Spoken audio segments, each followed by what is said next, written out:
Welcome back to unMadeGaming. We are here. We are back for an episode of our Patreon one-shots. Everything's fine. No one saw anything. If you've been here for a little while, no, you haven't. With that being said, if you like what we do here and you want to support the channel and all of our technical missteps, please do like these fine folks you see here before you. Join us over on our Patreon, link in the description down below. Join us at the $5 tier. You get access to all kinds of behind-the-scenes cool stuff. You can also join at the free tier. You can also get the $5 tier for 1 month free, I think. It's a free trial, so go check that out. And a couple of things have changed and will continue to change on our Patreon and be reflected in our streams over the next coming months. So definitely check that out. With that, as always, in the bottom right-hand corner, you will see the corruption bar. That bar serves two purposes. One is when that bar fills, Propo gets to do all kinds of crazy stuff to us in England, in London town, in London town. And two, every single dollar that goes into that bar goes back to this channel for all kinds of things like art, new parts for PCs, technical problems, an editor, or a producer to figure this stuff out for me. Any of those things in the future. And with that, I turn things over to Propo himself to bring us into jolly old London town. Pretty far from it, dude. Not even the second city. We didn't have the budget. In classic unMadeGaming style, right? We did not have the budget. Right, so, the year is 1995. The place, England. The real one. Except no imitations. To be specific, Warwickshire, home of William Shakespeare, of heavy metal, and you could say heavy metal also encompasses evil robot nannies trying to murder your faces. That's pretty heavy. The place where they created the jet engine and birthplace of one Edward Alexander Crowley, infamous occultist and wickedest man in the world. A county of castles and country houses rife with ghosts and ghouls. Unfortunately, we did meet a ghost last episode, but not in a country house. It was a little more of a budget ghost. So it is also the locale of the infamous Spirit House. We'll get there eventually. One of the most haunted places in the world. An idyllic English village 5.5 miles from the sprawl of the British Motor City Coventry. And if that's not a good excuse to listen to Shine My Machine by Susie Quattro, I don't know what is. Now it is the site of Infini-corp's urban renewal program and the top secret British particle accelerator beneath the very streets of Coventry itself. Perhaps its worst kept secret in the world. The primary one is rumoured to be roughly the size of the Coventry Ring Road, the A4053. Unbeknownst to you, the second one is rumoured to be online right now, beneath your very feet. Welcome back to Brighton. Welcome home. And as it goes, I do have a brief prologue for you. So over the summer, you've experienced strange things, strange phenomena. Kylie Whitlock is missing. Everybody remembers the killer nanny bot. And MK Ultra drive-ins in which Jess Hayes disappeared. Weird coloured ciders messing with people's heads. Historic haunted theatres with rips in space-time to part or parts unknown.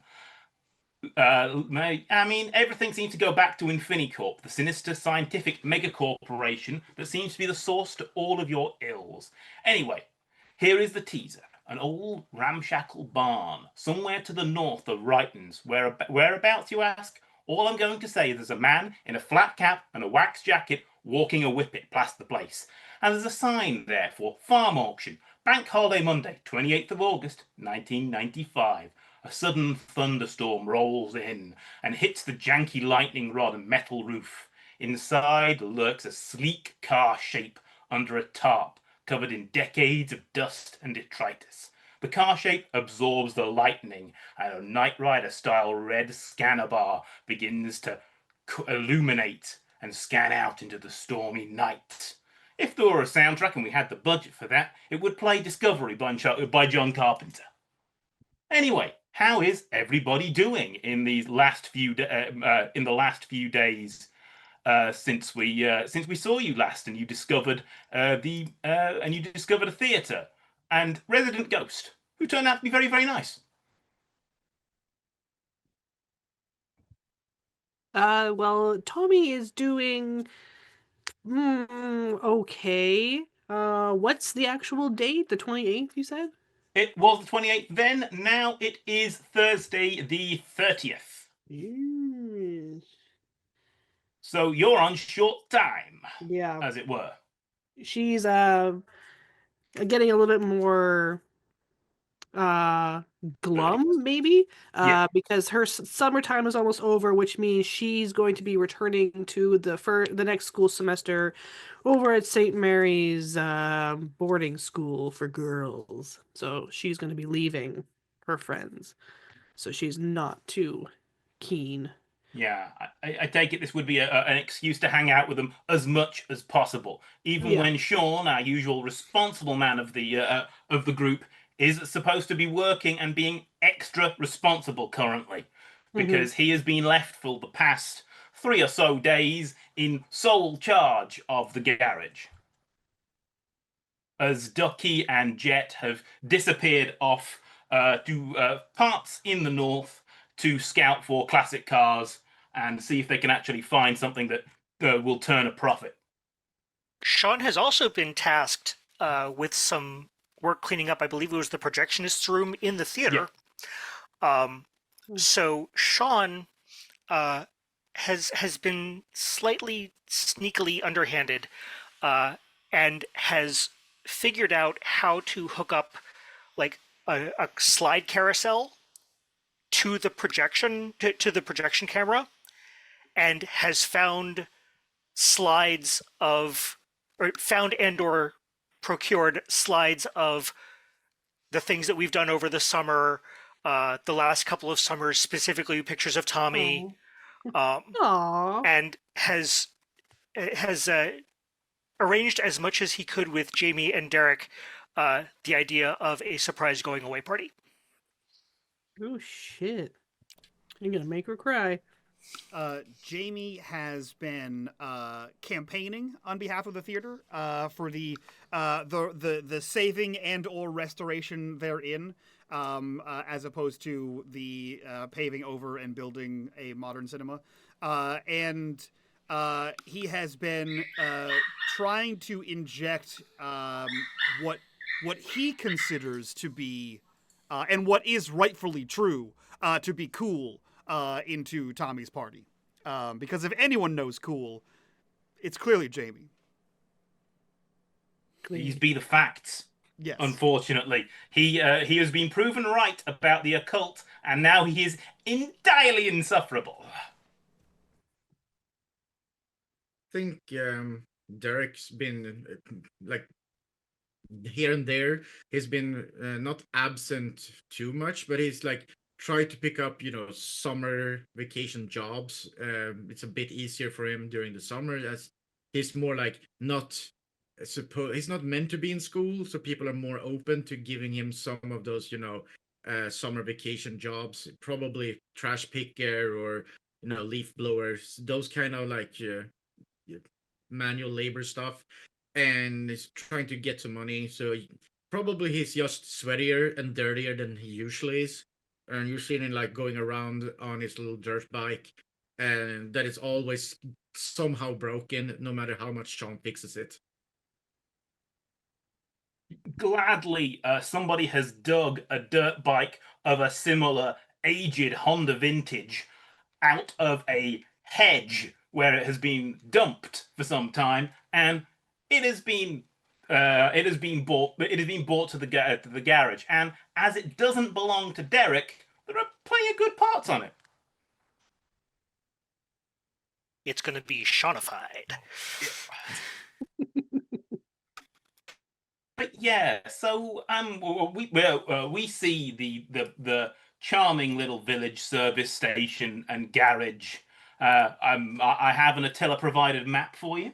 It is at the roadside of the London Road, and it's been many things in its time. It was once a wagon works and a blacksmith's, and it was always Ducky's dream to come home and buy the place, which he has. And Sean, how is it going? How have these 3 days of by proxy business ownership suited you?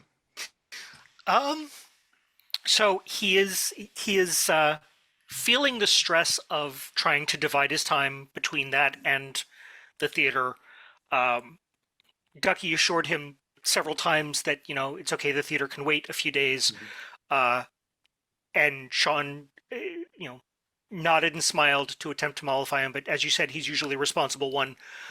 So he's like, no, I'm going to do this because I said I was going to do this, and I'm planning the thing.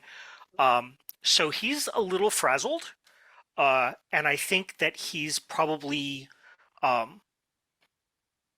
he's been very diligent about not snapping at any of the other employees as much as possible, but as possible is dwindling as we speak. That being said, he can see why Ducky likes having the run of the place. And if it weren't for the fact that he's still like massively desperate to get the hell out of Brighton, if there were something to change his mind, he would be. He realizes that he would be comfortable doing this were he to stay in Brighton, and even if not, may look to do something similar wherever he ends up. Yeah, so you are enjoying the run of the place as much as you can, and really only Marvin has been your constant companion, and he keeps trying to feed you, and you keep trying not to call him a glorified dustbin on legs. But you've had a little bit of help. Ducky's grandfather Bob can't resist popping in to see how you're doing, and just making sure that he gets an extra quarter of a tank into his Riley at all times. He's one of those irritating people like Ducky who doesn't consider filling up, doesn't redline his car to empty. He tops it up every time and makes sure it looks perfect. Gets rid of all the bugs from the big old headlights on it. And also Candice has been popping in as the de facto business manager. So when you've been closing up, Candice has popped in and made sure that all the cash receipts are done for you so that you can nip off to the theatre. Thank you, Candice. Appreciate it. Yeah, well, Candice is, she is the elder village goth of the two, both related. Thanks to the glory of the Fairfield de Winter family. Family trees are available. I did do them, so she's doing her best to look out for you. But as I'm sure your friends will begin to assemble to at least check on you, you hear an air horn as something enters the village. It's the one that you have been waiting for all these days. It is the air horn on Ducky's Bentley truck, and it plays Hi Ho Silver by Jim Diamond. Because Ducky is a huge fan of this old English TV show from ITV. It's called Boone. It's about a firefighter and biker who becomes basically a private detective. So it's a guy basically doing Ducky's sister's job, and he loves this show. And you hear that, and you hear the howl of Jet Dunbar's motorcycle ahead of it as both these vehicles pull into the front lot. Oh, thank God. I go out with the stereotypical, slinging a rag over his shoulder, and kind of brushing off his hands as he goes out to meet Ducky and Jet. Yeah, Girl You Want by Soundgarden, excellent cover, begins to play on the jukebox as Jet sort of strips off the top of her one-piece leather race suit. And Derek takes some form of psychic damage. You mean Sean does? Yeah. Derek would only take it when he sees the motorcycle. Yeah. It is the Triumph Royal Wedding Edition Bonneville.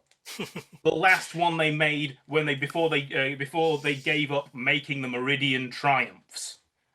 And you see on the back of the Bentley a form. It's beautiful. It's under a cover, but it's angular. It's retro, but at the same point, it is futuristic. All right, lad. How's business then? How's tricks? Ducky asks. It's been all right. Candace's helped with the books, and Marvin's Marvin. He is. Hi. He kind of stammers to Jet. Hey, we realised that you were going to do a cracking job, so at the car auction, we got you something. Unbeknownst to you, your Night Industries terminal on your desk begins to bleep. So was that Ducky or Jet that said that? Jet. Oh, yeah. So Sean is completely gobsmacked, incapable of speech. Yeah. Jet sort of reaches into the cab of the 52 Bentley Type R, what should be a luxury sedan that has been dragged out of a barn by Ducky because somebody decided to put a wrecker back on it.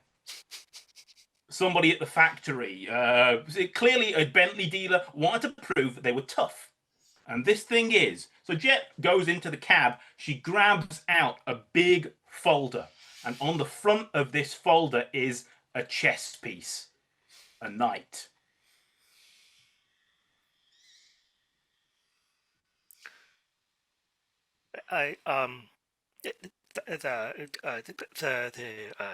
Thanks. He kind of doing the skeptical look up and down between Ducky and the folder, and avoiding eye contact with Jet, and Ducky and the folder, and avoiding eye contact with Jet. He opens the folder. There are beautiful pictures in it. It is something you've got posters of, and you've got magazine spreads from the 1960s for this thing. It is the Knight Banshee GTS. They made not many of these prototypes before Elodie Peel disappeared mysteriously. In these parts, some say.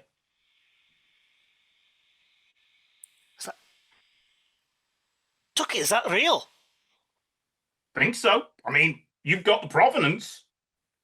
That's the folder. Nobody wanted to buy it at this farm auction we hit up. It was supposed to be pre-war motorcycles. I mean, yeah, we got the pre-war motorcycles, and my cousin Graham's bringing them back on with the other stuff on a car transporter. But yeah, well, watch out for Derek on those. He'll cannibalize them for parts. Yeah, pre-war. I don't think he even knows which end of a Whitworth wrench to use. Oh, like that's ever stopped him. So yeah, I will go over and I will take a look-see at this thing. Yeah, you get it down from the back of the wrecker. The fancy 90s that never was laser grid disables so that you can pull it down in the normal way, because Ducky is a regular mechanic, also went to MIT and has a master's degree in engineering, so he likes to get this thing going, even when it's towing, and keep things where they are. You look at it, but it's rusty, but you can see the beauty beneath the dust as you take the cover off, and you see the shapes and the angularness. It was an Italian designer that was brought in to make this car.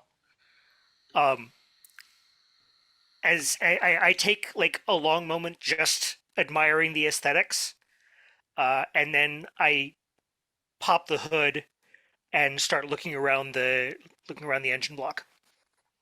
Yeah, it is a cast. It is an aluminium block, so it is actually not as rusty as something could be that's been left to sit for 30 years. That's original. I think the supercharger is 2. Jet, what do you make of it? You said you thought it was. She nods.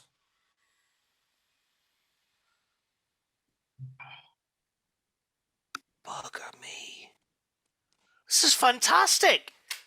Wait, farm auction, you said? Yeah, you know, you met my Uncle Eddie. You know what farmers be like. Oh, yeah. Either something's wrong that I'm not seeing, or someone didn't know What they had? Yeah. Well, you know the Godiva Express. This is Ducky's Jaguar. He's had it since he was a lad, 16 years old.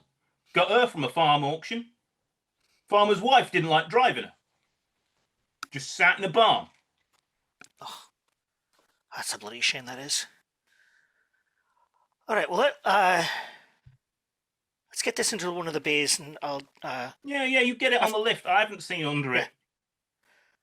As you do that, who is first to roll on up to see Sean's jaw on the floor?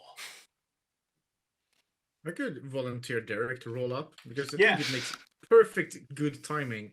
You can hear the unmistakable, like, heart-wrenching sound of his dirt bike long before you can see him, and it sounds wrong again, but it's a new kind of wrong. And then you can, like, just as about is supposed to round the corner, you can hear the engine sort of and die, and you can hear Derek coming around the corner. Bloody thing is broke again! Sean! Broke down! As you can see Derek like pushing his bike around. Derek, roll me a body to see if you can get that thing, get that thing just on inertia. Let's go. One success. You managed to actually make that look stylish as you make a dismount. Sean, it's broken again. It makes that weird sound.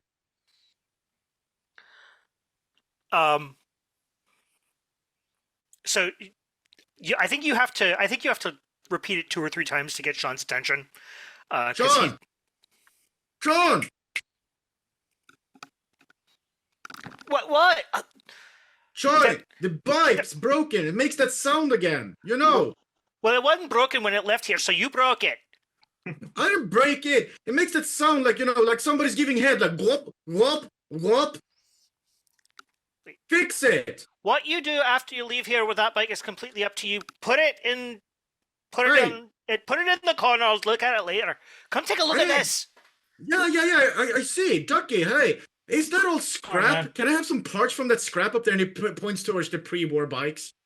Would that be okay? Can I have some of that scrap? No. Maybe that can fix my bike. You drive a Japanese noodle delivery service. These things, that one there is a Coventry Eagle. Okay, can a Coventry Eagle drive my Japanese noodle bike? Because that gets no. That's a shame. Not if you want to still be walking, as in not have your knees broken. All right, fine. I'm just asking. Calm down, we Jackie, got something for you. Jeez. What? One of my cousins, dragged a Honda out of a hedge when he was cutting to get the combine in for harvest. You can have as much as you want from it. Oh, really? Promise? Yeah. Nice. Sean, can you change the thing that does that god-awful sound? Yeah, I'll get to it. I love you, man. I'm gonna owe you one. And Derek obviously is already smoking. He's like on his second or third cigarette. Marvin eyes you with suspicion as he is glad that he has an inbuilt fire extinguisher. Derek sort of knows where to roll his bike. He rolls it to the same place every time he's here. Picks up a wrench, just beats the bike randomly over it and throws the wrench away. Hey, deserved it. I think I'm out of fuel as well. Can I have some fuel? Can you pay for it? Man, you know, I get paid like any day now. Just got shocked, you know. Apparently you're not supposed to scream at the patients when you work in home care.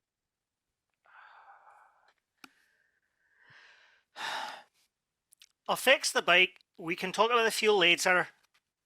You're not good for it. I'm gonna get into some money any day now. Yeah.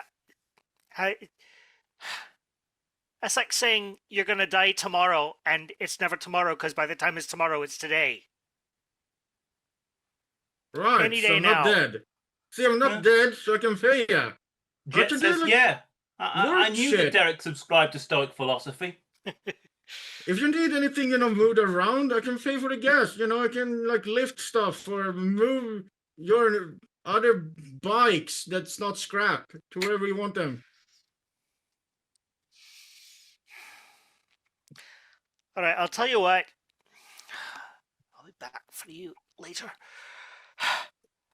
There's some pretty hefty stuff over at the theater that I got to move out. You can give me a hand with it. See?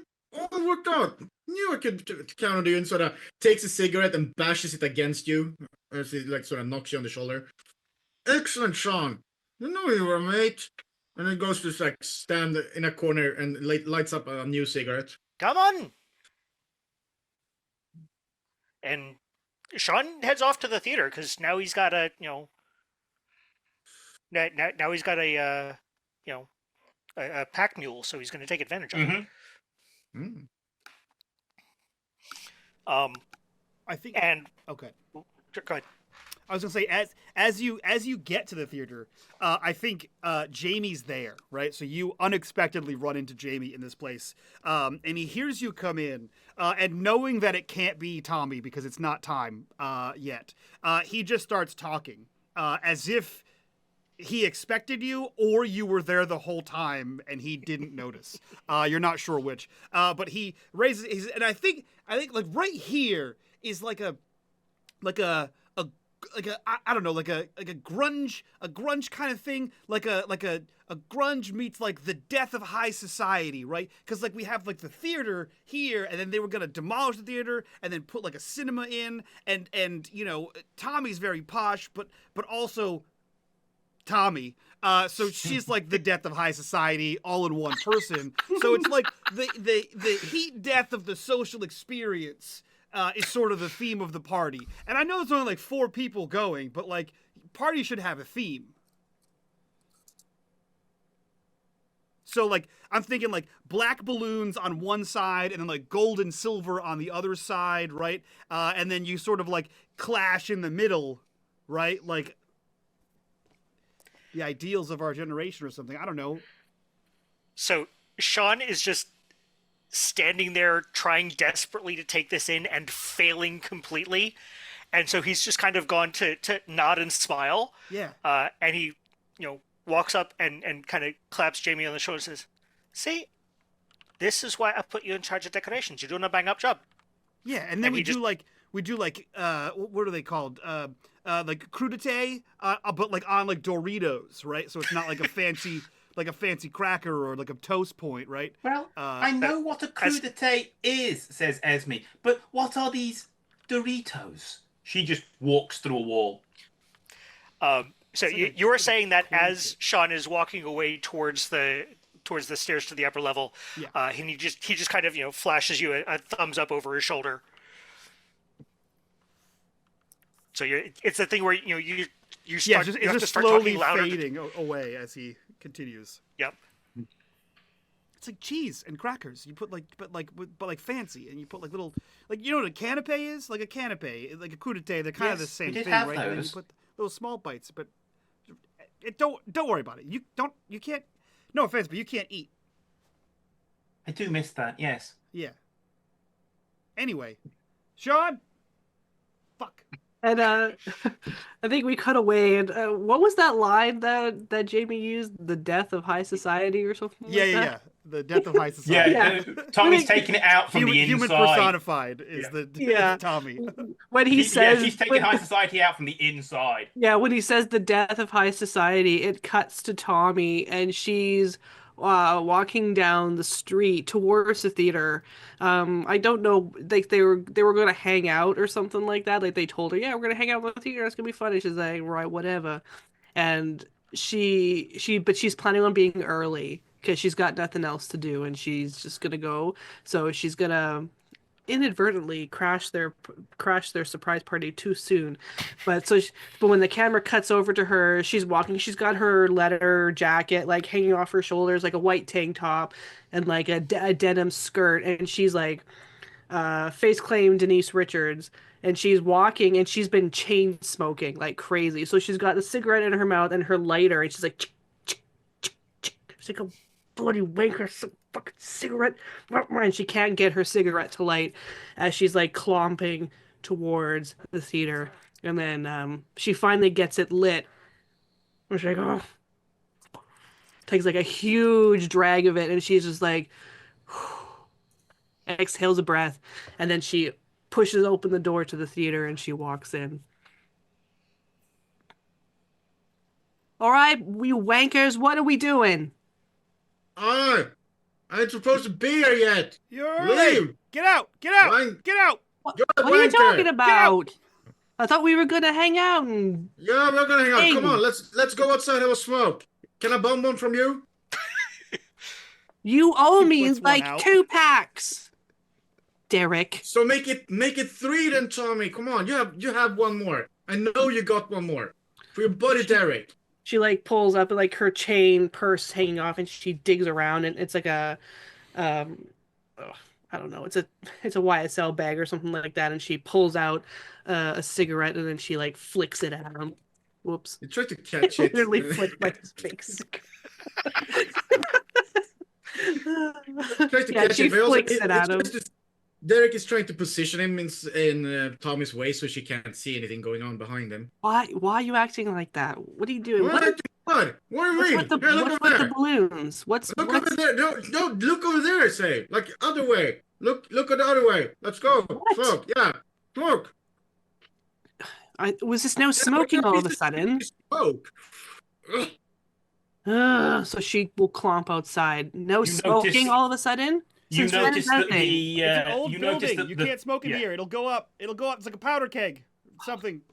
Without Derek takes- rolling, Police you chief. notice how there is a sign that is this way for smoking in the theatre, very much pointing inside. And in Tommy's handbag is also a postcard she got this morning from Italy. Mm. Derek takes 2 puffs and blows smoke inside the theater. Yeah. Okay, sure. Whatever. So is Derek taking her outside? Yeah. Or at least he's tried to. Okay, and so she'll stomp like, all right, fine, and she kind of gives him a look, and then when they get outside, she like licks her thumb and she wipes a corner of his like black eyeliner. Hey! You gotta Stop clean up that. those lines, babe. I'm telling you. Well, lines are fine. Is that my eyeliner? No? Good. Are you missing an eyeliner? Yeah, I am. I ain't me then. I didn't take your eyeliner. I use a different brand of eyeliner. Fine. You know, if you accent it with a little bit of black shadow, I can hook you up with that because it's not like I can take it back with me to St. Mary's. So I can give you all my black shit if you You want. can? I do want. Yeah, you Thanks. take the brush like I showed you that one time, and then you blend it around the edges. I see. Okay, right there. You know, I'm trying to help you, Derek. Okay, fine. Sorry. Fine. I'll blend the shit, okay? Yes, blend the shit, and she's like, she kind of like cocks her hip and just like smoking. So, see? guys, tell me how far away from the curb on the high street outside the Dunsmore Grand you are. I think we're just right outside the door. Like, I was just trying to get her Mhm. to be on the other side Yeah. of the door. Yeah, and like knowing Tommy, she's probably like pacing a little bit. So she's like I mean, she's got like some heeled boots on, like ankle boots. So she's like, you know, trying to be all sassy and cool, and she's like cocking her hip one way then the other. So she'll walk to the curb and then walk back, you know, say something snotty to Derek and but Okay. Look, totally If you eye would him up both when he's not like looking. to roll me and investigate. So let's Ooh. keep these successful rolls a coming. dude, I have nothing in can- that. I I'm can all body, investigate. no mind. See, I told you, old body, Yeah, no mind. Tommy, Success. you hear something screaming down Main Street. It is insane. The speed of you see the spot of a black car, and then it begins to mount the pavement a little bit up from you. It's coming straight at you. Oi, look out! And she's gonna like grab Derek and like push him against the wall. Okay, Yeah. roll me a body with a +1. As Derek attempts to not resist. No. Like the That's fine. force or a straight body? Force if you want. No, Force I plus don't. one. I don't have anything in force, but or a move. Can I roll a move? Yeah, move. Move is ideal. You want to move Derek out the path of this speeding fucking death machine. You One get success. Derek, and you get Derek pinned to the doors with you, as the car has to pull right out, or it's going to hit a parked car, and it squeals off down the main street. Oh, bloody wankers! See where you're driving! Look, even in this quiet village, you can't get past all the wankers. No, I know. What kind of car was it?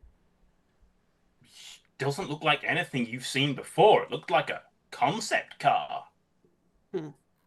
Didn't even look like it had modern registration plates on it. Can we go inside now, Derek? What's going on? I thought we were gonna hang out. Wait, they're doing some fancy shit for you in there. Shall What? you know noise? Yeah, shush. Didn't hear from me. Wait. And he opens the door and yells like very loud. Is all the fancy shit in place, Jamie? You're still You're muted. We're fine. Everything's fine. Okay, good. I'm bringing her in then. Places or whatever the shit that you're supposed to say. Okay, we're ready for you inside. Now get in. What's going on? And she walks Oh, in. you'll see. Get in. So she walks in. So I think we have it, timed so that, because at this point Sean can't not hear this part of the conversation, so he, bollocks, and he hurriedly turns the projector on, to see to a shot that is a slide of the four of us, with kind of written very carefully, like on the actual slide film as carefully as he could, so it still looks like shit. Happy 1995, Tommy. Aww. I'm assuming Jess is also in the picture as well. Well, yeah, she's not like missing from time. That's Kylie. Yeah, so she walks in and looks and goes, "What? You guys are doing this for me?" And she will look at Derek and be like, "Cause he's standing close to me." She's like, "You wanker!" And she pushes him like kind of playfully. Well, you see, only 2 packs. I mean, I had to do something. Well, whose idea was this? And she's like, wiping her eye a little bit. That was Derek's idea. Don't Derek. start with me. Don't. No. You know it's lying. So I think it's during that exchange that Sean comes back down to the main area, having kind of rigged up like an automatic timer to advance the slide carousel. For the sake of convenience, I expect that it was dear Sean who saw Chuck duck his sister on the way out of town, and you have a large, cumbersome parcel that has a little gift card on it that says, good luck with the high society fuckwits at school. Lots of love from Chuck and Vic. And he, yeah. This is for you, by the way. Not from I She takes it. I got you. I got you that. We got you that. And then she does she squeals in excitement, and then she will give Sean a big hug. It's like, oh, you're always the sweetest, Sean, always, no matter what. And she'll give him a kiss on the cheek. He returns it. Someone's got to look out for you. And then she will go and she will get Jamie like around the neck for like a side hug, and then she'll give him like a huge hug after that. Get off of me! Get off of me! This was your idea, wasn't it? Be cool. Be cool. I don't have to be cool when you guys are here. Be cool. And then he reaches into one of his giant pockets and he pulls out a remote and he hits a button, and the stereo that's hidden somewhere begins playing an iconic mid-90s song, Black Hole Sun by Soundgarden. Begins to play. Sweet. Which is a perfect song for the death of high society. So then she will put the parcel down and then she will open it. Yeah, you find within it a very aged 1960s era jacket by Lewis Leathers of London. It's one of, you would consider it to be an iconic sort of very Chuck piece. Yeah, she gives that shriek that hurts your ears, and she immediately just like peels off her leather jacket and then like just tosses it aside, and she puts on this leather jacket and she's like, oh my god, I love it. And she sniffs it. She's like, it smells so good.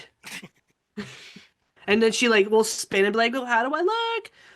I'm gonna look so badass when I go back to the school and they're gonna hate it. Yeah, try to get that through the posh fuckers. What? Try to get that through from the posh fuckers. You know, the wankers all over at your school. Oh, literally, we'll have to like sneak it in. This is contraband there. Oh, I see. What is Steamer Trunks for? Mm-hmm. For things I need only to survive. Esme's like, yes, I went to boarding school too. Sleep in the good stuff. Lightly. Mm-hmm. So as we have this touching moment, your other jacket begins to vibrate. And what is Tommy's ringtone? Oh. We had those in the 90s that never were. Yeah. I have one of those ringtones. She would have put them on her mom's credit card or something like that to get something like funky. Yeah. I have no idea what it would be. Well, her very distinctive, annoying ringtone goes off. Yeah. Like it's Crazy Frog. Gladly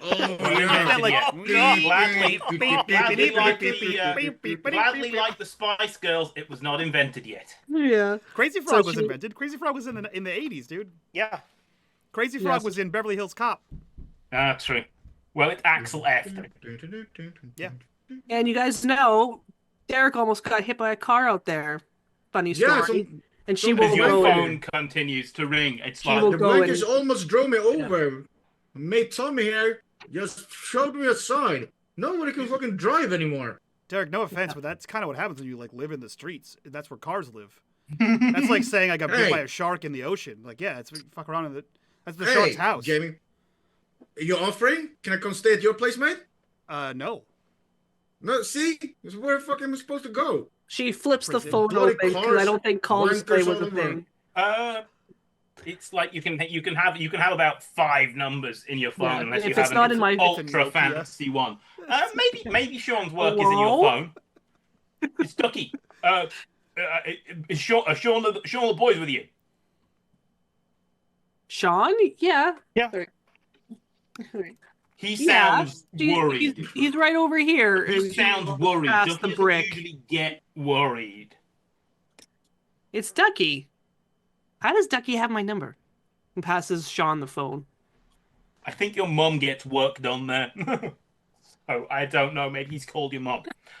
And maybe she's only 3 martinis in this afternoon. Well, she definitely gets work there. She gets work done there. Yeah.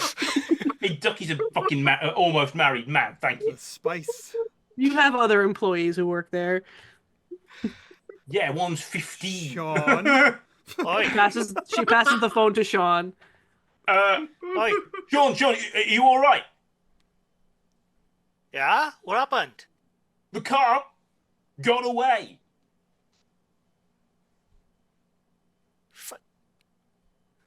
Okay, the first thing I do is I look around and make sure that Derek is in fact still here. It ate a bunch of the glass we had in for the Hillman and a bunch of welding rods. And then it took off. What do you mean it ate? I looked under the hood. There was no mouth there. What do you mean? I don't know. It absorbed stuff. It is the weirdest fucking shit I've seen since I left New England. Well, you gotta get around town more, Ducky. What the fuck? All right.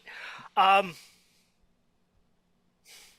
mean, was that what was the he kind of wait, Tommy, what you said Derek almost got hit by a car. What did it look like?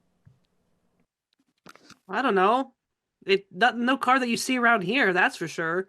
With one success, you remember vividly as it bore down on you the knight-shaped hood ornament. It had like a chess piece on it. Did you see that, Derek? A rook? We were talking and smoking, and then the next thing I know, you shove me into the door, and then car flies by. I have no idea. Was it a horse one? Yeah, the horse. The rook? No, the knight. That son of... All right. Someone stole your car, John? Should I go beat him up? That apparently is still up for a bit of debate. But I think we should go find out. Tommy, I think we're gonna have to put your party on pause for a little bit. She takes one of the what the fuck did you call it? The thing on the Dorito. It's a canapé on a Dorito. Yeah, canapé. She takes one of those and she's like, well, we can take the food with us. And picks up. Yeah. All right, I'll be. Give me 1 minute. Yeah. All right, we'll see if we can track it down. Thanks, Ducky. Yeah, Sorry, I'm waiting for Jim Blake to turn up, and then we're gonna go after it.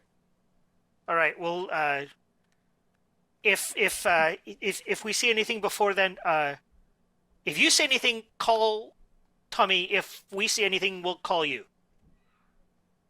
All right. Yeah. Okay. Okay. You watch your back. All right. Aye. You too. And he slides the earpiece down to close the phone. Kind of, does actually toss it to Tommy, just completely trusting in her ability to catch this still incredibly expensive piece of technology. Goes upstairs and pauses the projector, the slide carousel. Google 1995 cell phone. I can tell you exactly what an early 96 cell phone looked like because I had one. Mm-hmm. You don't want to miss. If you get that in your face, it's a hospital for you. Yeah, it was about this big and probably about also that thick, and had the little earpiece slid up, which was how you answered it. Mm-hmm. Sometimes they had the flip down with just over the keypad though.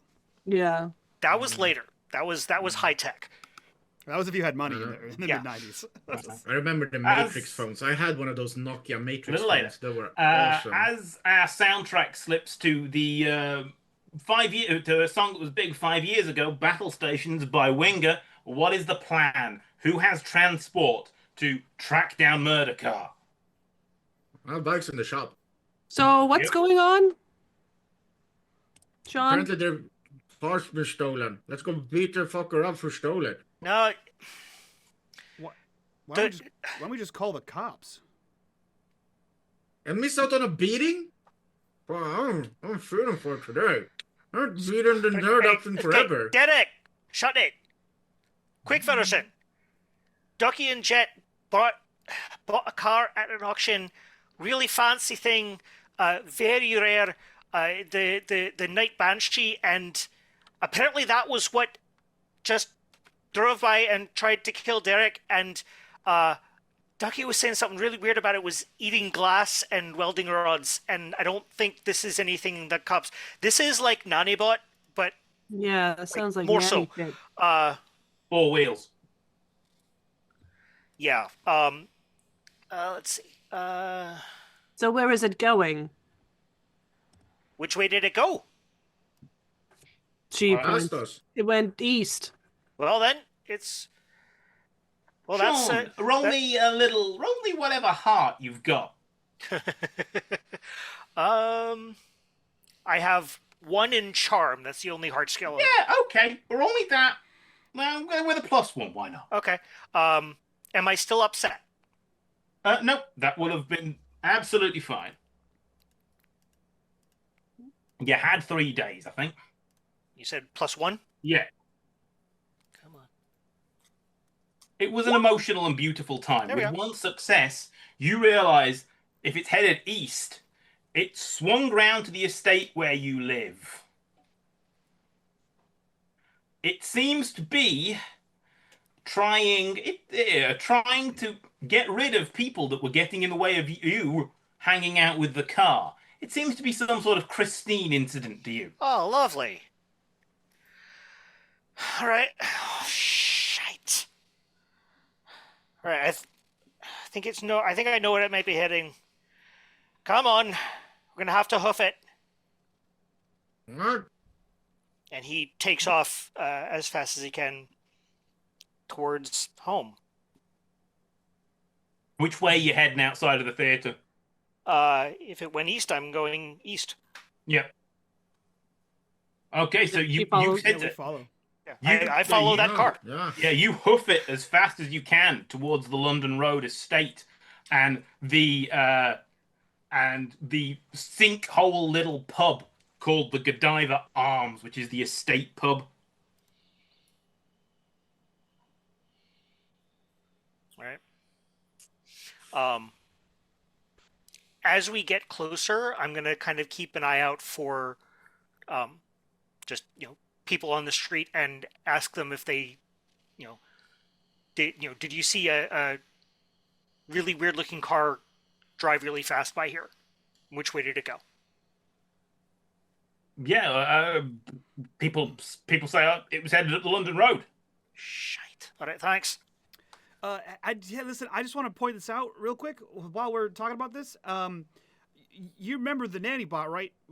The way we stopped that was hitting it until it stopped. Is your boss cool with us hitting his car until it stops?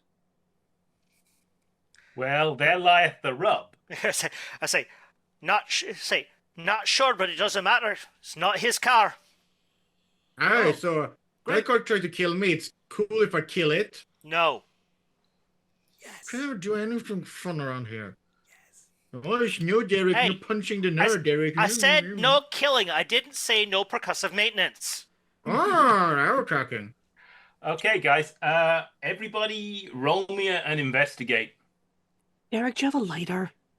This one's shite. Nice. One for Tommy. Nope, still don't know shit. No, you got one. No, James Derek is got the one. one who... Yeah. Yeah, James is the one who failed. Oh, You Yep. guys cross the street, and I know shit. you all managed to spot the car pulling out of a cul-de-sac that had a view of the Godiva Arms as it rips down the street. And Jamie looks a little bit like the immortal Marty Hopkirk as he stands, his hands held wide in the middle of the road. Who wants to do the honors of dragging him to the curb behind a parked car? Tommy will, because she was like, Jamie, do you have a light? I'm Yep. shite. And then she sees it coming and she will grab him and pull him over.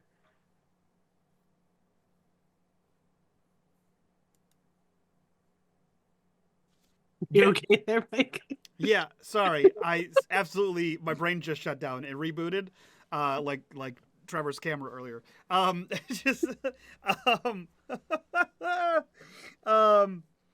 Yeah, I opened Discord and saw the car that Bravo was talking about, and I was like, oh yeah, that's cool. I totally zoned out. Yeah, he gets grabbed. Yep. Okay, you want to roll me a body? See if you can grab him. Yeah. You want a force or a move? Whichever's the best. Neither of them. I don't do strong things. Gee, you can't hear a thing. Great. Am I moving? Oh, you said you didn't hear anything. Yeah. Oh, with one success, with Tommy's help, she grabs you to the curb, and you fall against a very rusty transit van parked on the curb. Sean, with your 2 successes, you got a good look at that, and it looks to you to be the Omega prototype of the Knight Banshee GTS, except it's not rusty or dusty anymore. It's in absolute perfect condition. I mean, you've been told that Ducky is good at this shit, but he couldn't have done this in about 20 minutes. Okay, but this is the car that Ducky... Oh, yeah. Okay. And I just tried running over Jamie. Yeah. Okay. The car thinks you're pals. No one else does. Yeah. So Trevor's going to ask the stupid question, just so Sean knows the answer. Yeah. I'm assuming there was no one behind the wheel. Nope. Just unless they were bent double, but the car swerved to try and take out Jamie. Someone ducked down could have done this.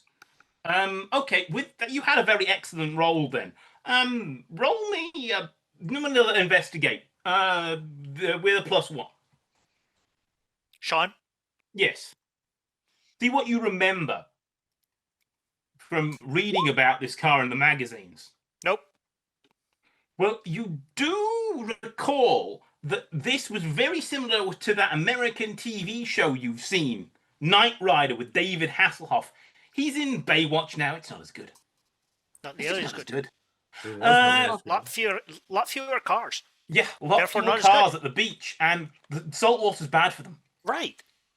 You realise that it had an onboard computer. The car was supposed to have an onboard computer. It was based on the great AIs of Dr. Elodie Peel. It was based on Lovelace, which was her first fully developed AI. It should have a Wentworth AI, but that wouldn't have done this. That was incapable of harming humans. It's the Knight Rider rules. Someone must have bought that up from Elodie Peel's estate. So,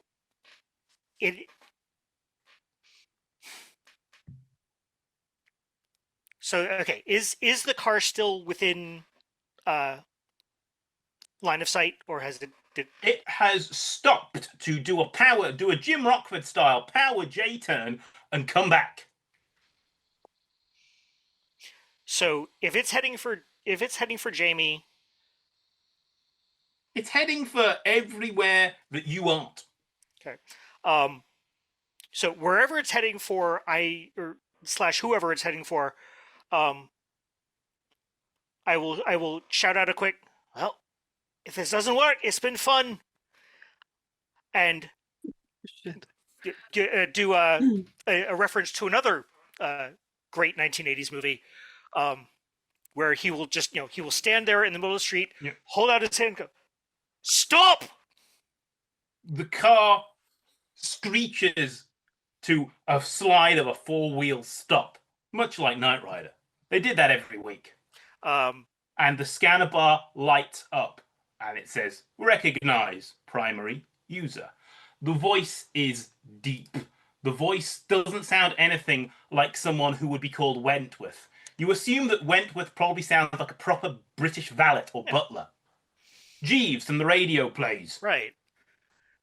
"I am the Queeg backup computer." You're the what now? Queeg. Why? You're the backup computer. I don't think you can call people Queeg. It was the 90s. You still could. Yeah. I'll call some of those. It's a 90s TV joke. Jesus Christ. Fuck. Anyway, it is the backup computer. Okay.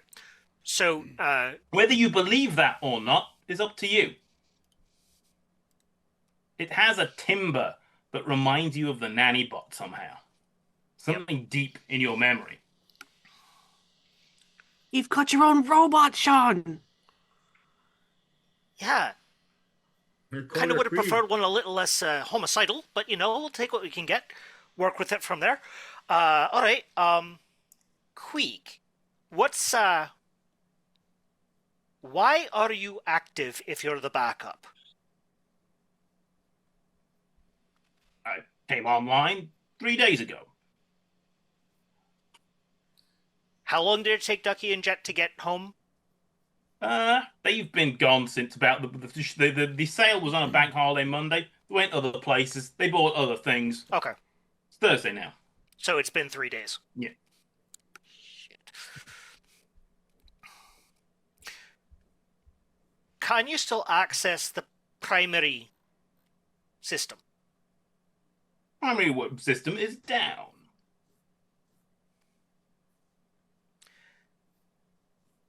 He's watched enough science fiction at this point. He's just going to start, right? I run a diagnostic on the primary system and try to assess what kind of repairs are needed.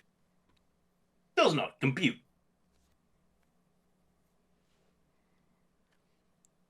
So at this point, I think he is still a little frustrated from everything that has gone wrong the last few days. And so I'm seeing the car skidded to a stop, so the driver's side door was facing him.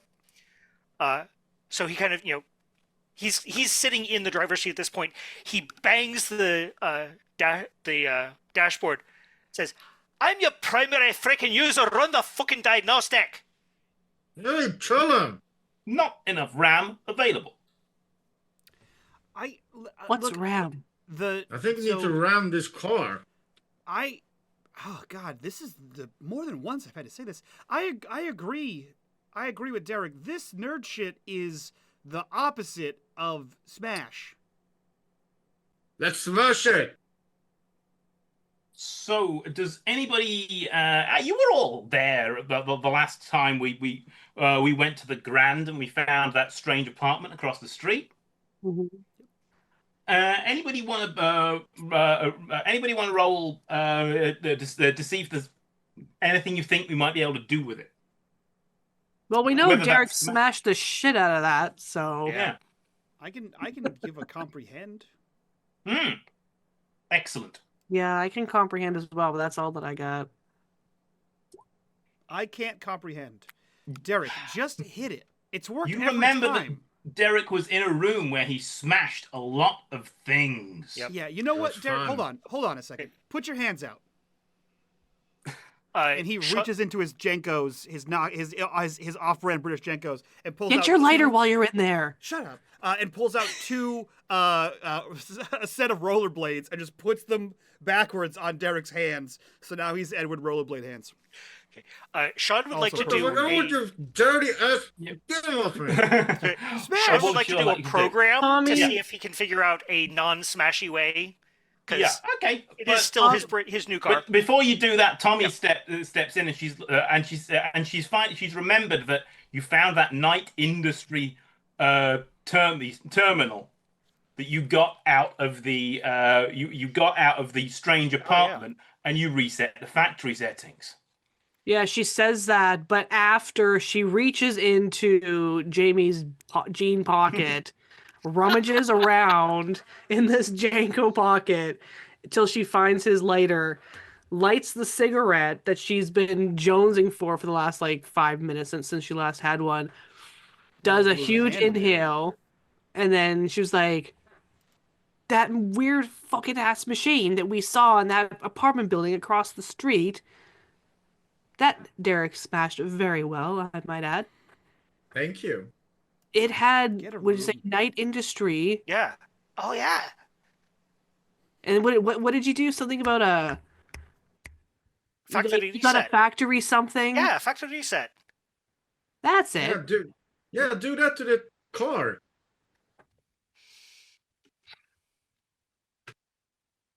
Look, fix the car, Or I'll fix the car. And he pulls out like a butterfly knife out of his pocket, sort of flips it open. Whereas, I mean, it can't drive, it got no tire. You understand me, car? And he sort of threatens the car with a knife. Dude, this car almost tried running you over. Let's not piss it off, all right? Hey, can't Irrational. do that if you've got no Turn it tires. off and turn it back on again. Irrational blue-haired meatbag. The Better to car be pissed off sasses. than pissed on. That's what I say. Fucking. That's it. I'm gonna go try and stab the tires at You this try car. and stab the tires. It does make an impression. It makes a mark, and the tire automatically seals itself. I hate this car, and flips the knife and puts it away again. I can't, Sean. Deal with this. Deal with your car. And he sort of stomps away. I'm trying. Tommy, can I have a bum another cigarette from you? She passes him the one that she's smoking, Oh, then thanks. gets herself a new one. Is there a key in the ignition? No, it's come online all of its own. All right.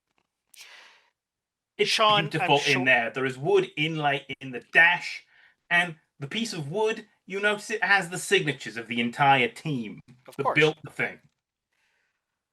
I'm gonna go to hell for this. Sean, I assume in his time in the garage and with these various CD types, has probably learned how to hotwire a car. I want to cold wire it. I basically want to, The opposite of I- hotwire. yeah, I want to shut it down. Okay.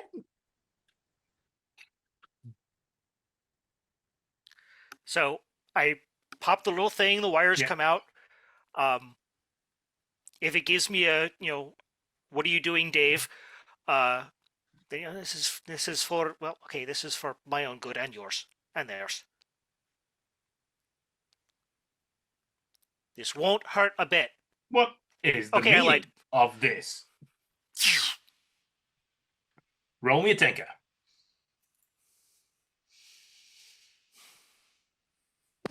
Do I want to use my knife or my wrench? Yeah, I'm. You can totally use a wrench to hotwire in my world. Remember, I'm unhot wiring. Yeah. And you find a bolt that turns it from evil to good. There you go. Ah, excellent. Those Mystery came solved. standard in Yeah. the 90s. with a 2, you stop the car, and then the screen in the center, it says load night AI, administrator password, question mark. You remember that the root password was always Steed. You type that in, and you notice a strange program. Infini-corp backup computer. Entity elimination grid. Online.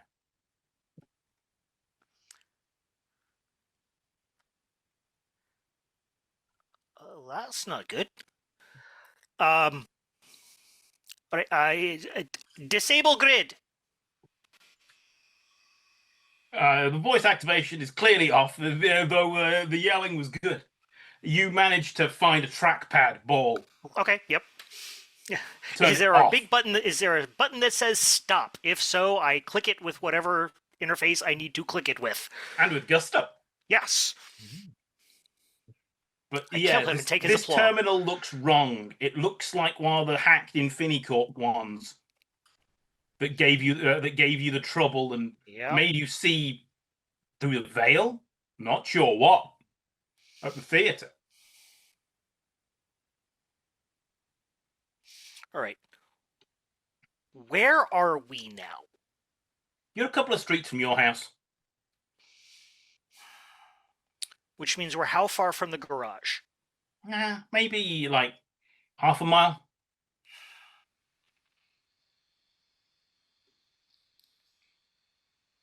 Shite.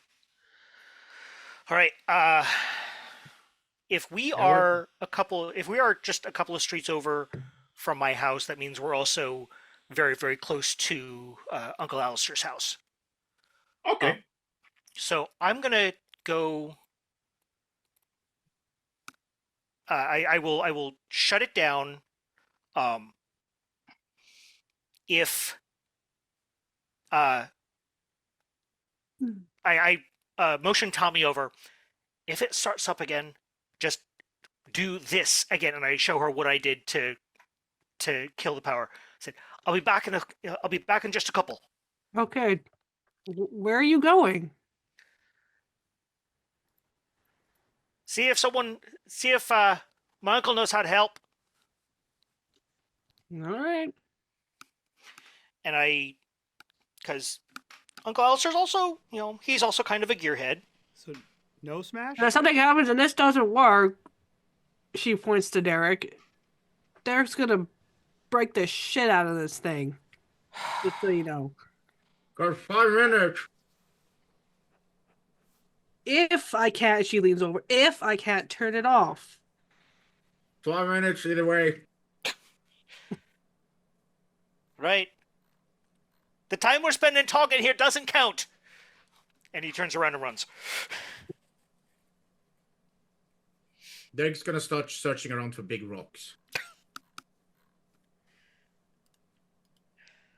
And I get to Uncle Al's house as fast as I can. Yeah, it is past closing time at the plant where your uncle works, and he's on his driveway tinkering to an old Hillman Hunter. Whether it's one he's keeping or one he's doing up and flipping, you're not quite sure. Oi. Sure. Oi. Al. And he kind of leans in close, so it kind of feels just a little bit conspiratorial. Evening, lad, what's going on? You ever see a Night Industries Banshee? At a motor show in like 1970. You want to see one up close? You know I do. Bring your tools. And everything you got, he says, he turns to run back, or he turns to walk right, shouts that over his shoulder, and is waiting as impatiently as possible. Yeah, your uncle grabs as many things as he thinks he might need and sticks them into an old metal toolbox with a bit of rust showing its age, that he's had this thing since he was an apprentice. Nice. Where is it? Couple streets over. Gotta get there before Derek starts beating the shit out of it.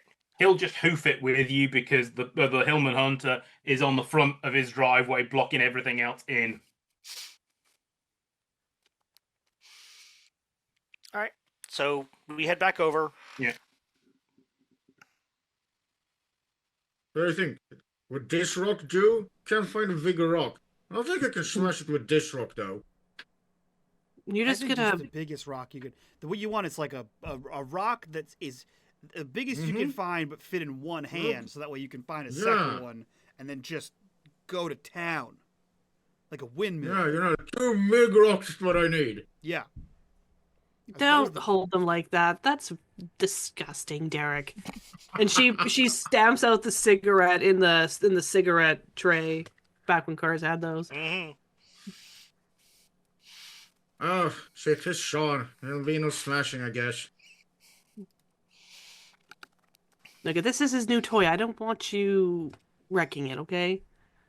Fine, I'm not gonna smash this new And- toy. Unless it's trying to Tommy kill me. is- All bets are off if it tries to kill me. Yeah. Dude, just pick a boyfriend. And Tommy is smart enough What? that she What? realizes that a What did you self-driving say? car What? could be really handy. Oh, She leaves out the car? You smashed up the machine so good, Derek. Oh, don't smash up Sean's car. It's his pretty new toy. It'd be nice to pick one. Are you jealous? Are you jealous? No, Jamie? no. Oh, beat the I have shit out of him. standards. Go, Tommy. Go, Tommy. Beat his ass. I have standards. Fuck yeah. Wow. Really? And what the teacher, whatever her fucking name is? Yes, hot is She's a- standard number one. She's a little out of your Teacher, lead, number Derek. two. Or Derek. She's a little out of your lead, Jamie. And you're So- under The fuck five. I had to do with this. I think And she Sean, closes the car. She slams the car door with her inside.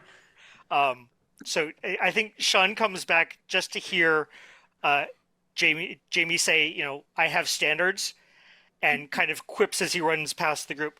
Yeah, and Derek's well below him. Well, yeah. Stupid people today. I've been helping you, Sean. I'm carrying the shit. I've been hunting a car for you. You should top me up for this. You know, all petrol, all more tank. Okay, I have now completely tuned Derek's bullshit out. But yeah, I figure Tommy is wise enough that a friendly talking car that can drive would save her literally hundreds of pounds on train tickets when she's trying to escape from school. Mm-hmm. So basically, your uncle is gobsmacked. Yep. This looks like the one I saw at the motor show when I was a lad.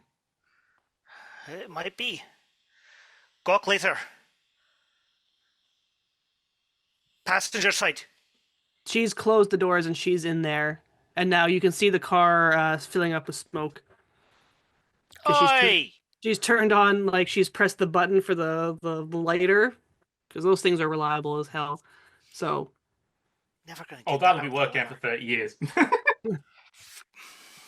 Hey, She's used that to Jamie. light her next cigarette. Don't dare ask Tommy for any more smokes. You got one, man? Got one, buddy? I smoke cloves. I don't care at this point. I've smoked whatever Tommy's got, and that's shit, but I still smoke him. Come on, do your friend Derek a solid. Okay. All right, thanks, man. And he pulls out one. Nice, thanks. You got a lighter? Do you have anything? Do you own things? Thanks, man. You know you were Except, didn't Tommy take Jamie's lighter? I assume she gave it back. Tommy's not the thief. Yeah, I think she Jamie would- has got infinite lighters in his pockets. she's nice. She would have given it Okay. back. I just thought that would be Jamie funny. reaches in and can't feel the lighter in his pocket, so he just grabs another one and throws it in there. Because they're too deep. Right. So Al and I are you know, we boot it back up again and see what else we can figure out about the whatever operating system this is. And you know, whatever I had to do to hack the terminal Yep. in the apartment, I would rather keep as much of the systems intact as I can, but you know, that's almost inevitably where the story is heading, so let's go there. Yeah. Sure, what would you like to do?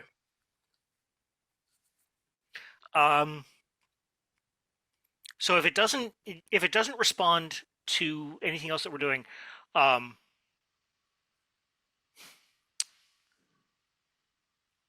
can I say that I took the keyboard from the terminal, or was it a single piece? It was a one piece. Okay. It was kind of like the classic Fallout terminal. Okay.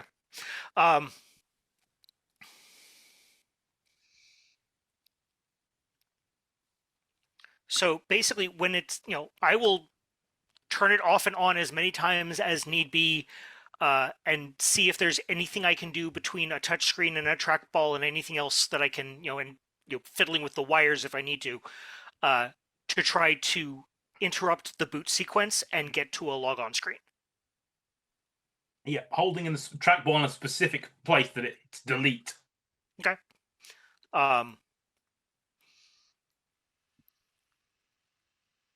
So, do I know anything about whether this thing has a safe mode? It should do, yes. It Okay. should have a it should have a safe mode for sort of doing system restores, that sort of thing. Right. I will log in with the master password of Steed into safe mode. Yeah. As you do that, it says it brings up the program active, backup computer, air quotes, program dormant, Wentworth version 3.142.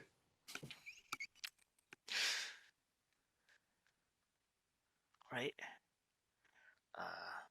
Is what kind of interface is there? Are there buttons? Is there like a Well, command if prompt you with a- want to roll a tinker roll, there should be a keyboard available. Okay. A physical one. You managed to enter the password on one of the clicky keyboards. Yeah. But there should be some physical controls. Your uncle's like, when I saw this at the motor show, there was a keyboard that dropped out. There you go.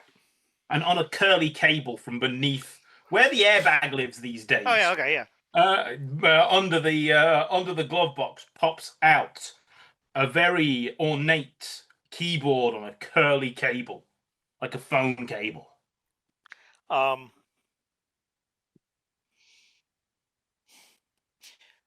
Activate. I will do activate Wentworth. Click. Yeah. Please, sirs and madams, please wait. Wentworth AI loading. It says in a very refined voice from the voice of the computer, right? Paul Bettany. Jarvis. As it loads to 40, 50, 60, 70, 80, 90, 100%. And the voice is matched by a face that looks a little like Reginald Jeeves from the books. And he rubs sleep from his eyes. Oh dear, I've been offline for some 30 years now. Yeah. What's Queeg? Or what's what was the other one's name? I forget. Not sure. Okay. Brain blank. Yep. Backup computer? No, Yeah. no. I'm the primary computer of this conveyance. Yeah, you haven't been for a few days. Highly irregular. Can you search your databanks for any information about the backup system, when it was installed, any kind of thing you can get from that? Oh dear. That must have been fitted after I was sold off. Everything from Knight Industries went to auction. Sean, you're aware of these auctions. You've spoken to Candice, and Candice collects the service the Knight Industries used, among other things. She's going to freak when she sees this, to be honest. Oh, dear. I'm coded to do no harm. Yeah. That's why whatever it was kept you asleep. I have incoming communiques. Apologies, there's been some delay in delivering these. Yes. The windows are rolled down now, so the rest of you can hear. Emergency distress beacon has been activated. Location Aspis. Reactivate Avalon. Requires a power source of 1.21 gigawatts. How irregular. Memo dated 1994, correct me if I'm wrong. To whom it may concern, located and gratefully received one Kylie Whitlock, safe and well. Signed, E. Peel, PhD, J. McNee, Commander, RNR. Do I know what RNR is? End. What the fuck is your Royal card Naval say? Reserve. What did your card just say? all I know. Shut up. Everyone shut up. Everyone shut up. What did your card just say? Wentworth, could you play back that one about Kylie? Be a pleasure. Kylie Whitlock received safe and well. Signed, E. Peel, PhD, J. McNee, Commander, RNR. That's my creator. Shut up. Shut up. Card. Where? Found where? Found safely where?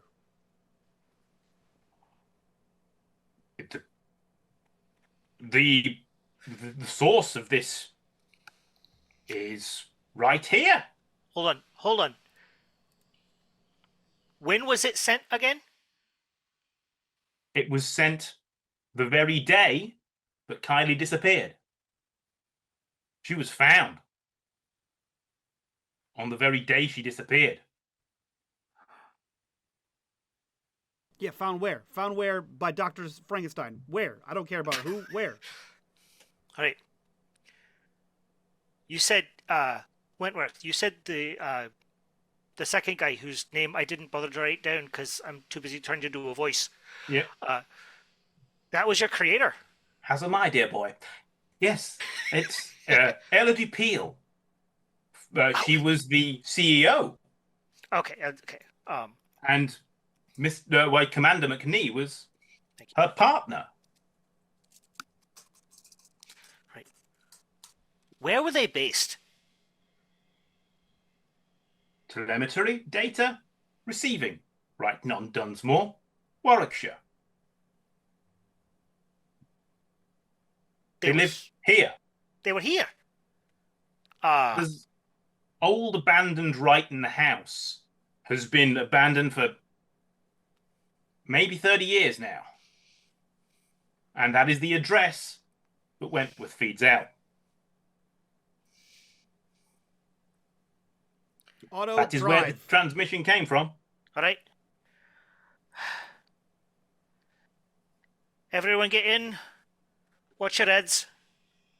To the car. They just tried Dad! to kill us. I assure you, Mr. Kerr, I am far beyond How does the your car know capacity my for murder name? now. Sean, it's how? better now. It's better now. It's a better stalker now. car. It's a stalker car. That's what Oh, it is. it was a stalker car. Now it's a butler car. Get in. It knows my name. Fine. Smoke wafts Fine. out of it as soon as you open the door. Hmm? Smoke wafts out of it as soon as you open the door. The windows were down. It was already billowing. Ugh. Right. We're all in. Okay. We're all in. Does Alistair want to come with, or is he going to get back to... Oh, yeah, I'm riding in this, son. Right. And we head off to Wentworth. Take us there. Brighton House. Stately Brighton house. He begins to drive. He obeys all speed limits. He stops at every stop sign. He is just genuinely the most conscientious car that is entirely undemonic you could think of. He lets little old ladies with Zimmer frames cross during red lights. Every time that Derek makes some grumble of dissatisfaction or annoyance, Sean just gets a little tiny smirk on his face that the rest of them can't see. Oi! Ladies! Get a move on! You get a copy of the Daily Mail shaken at you. Damn delinquents! I think Hey, that's hooligans! uncharacteristically, Jamie is right there with him. And he's just like shouting. Like you see Derek's head go out, and he goes, "Yeah, you damn blue hair, get out of the road! Get out of the road!" Completely. What? Love the Apologies for enthusiasm! my Come on, passengers, Jamie! madam. Come on! Trying to get there as Yes. soon as possible.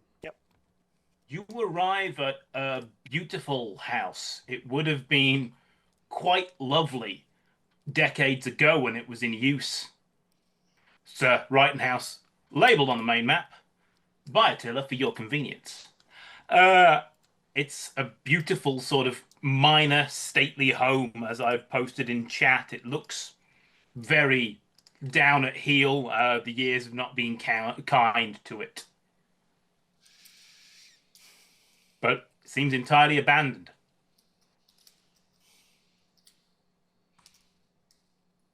Does it look like anyone's been here in any amount of time? Nope, not in at least 30 years. It's grade 2 listed, and there have been problems with trying to get rid of it. Okay. But the Derek. last member of the McNee family disappeared in 1965. Yep. Have you seen Kool-Aid Man? The fuck is a Kool-Aid man? Okay, so it's a drink that you. Oh, regardless, the Kool-Aid Man, when he brings the drink to kids' houses, he smashes into the wall. See that door? Your man. I need to go into that brings door. the kids to smash his wall. Not important, Derek. I need to go inside that house. That door's in my way. Get All it! right. Smash! All right, let's go. Is there any like larger rocks in here around in this yard? No, it seems pretty clear. You could just go and check the door. No, you know what? He's gonna take his butterfly knife out. He's gonna try to pry the door lock open. Says he can't find anything to actually smash with. Something's gonna break. He has been too well behaved for something to not be Okay, smashed. so now in roll a some way. tinker for me. Ah, I'm gonna. Not gonna go good, but I'm gonna.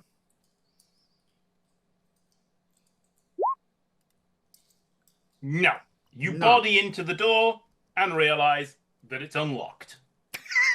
You walk into Got a him. very dusty Jesus hall. shit, lock doesn't even lock. He sort of throws the door open as hard as he possibly can. You walk trying to into a rip very it off.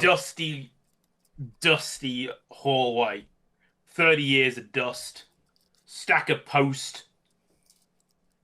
Doors open, my lord. And he walks in. Jamie's gonna run in the room and start looking around the house for anything. Really, he has no idea what he's looking for. Yeah. He's just gonna Scooby-Doo this shit. And Jamie runs from one door on the opposite side of the hall to the other door.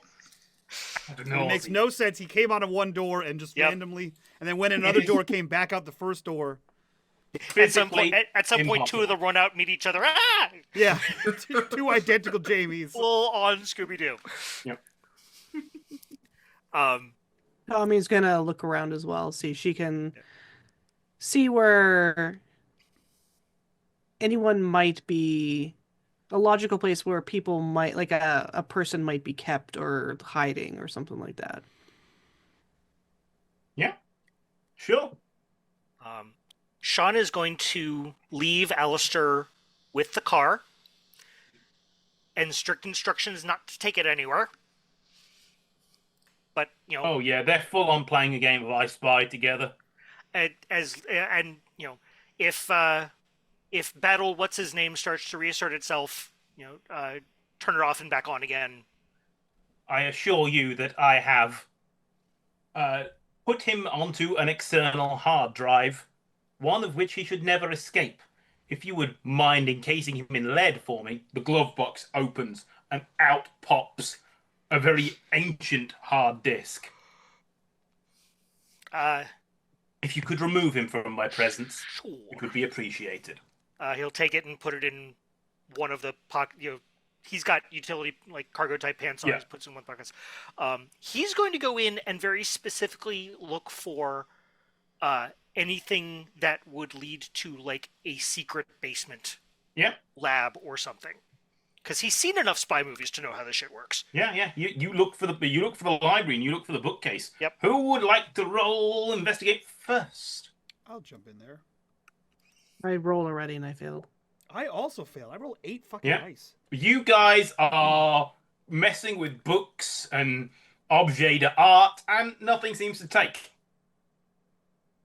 I think Derek's is mostly kicking in doors. Every I got door one. he Yeah. can. Yeah, Damn. you pick up you slide in a book, and it is labeled Fundamentals of Artificial Intelligence by Dr. Elodie Peel.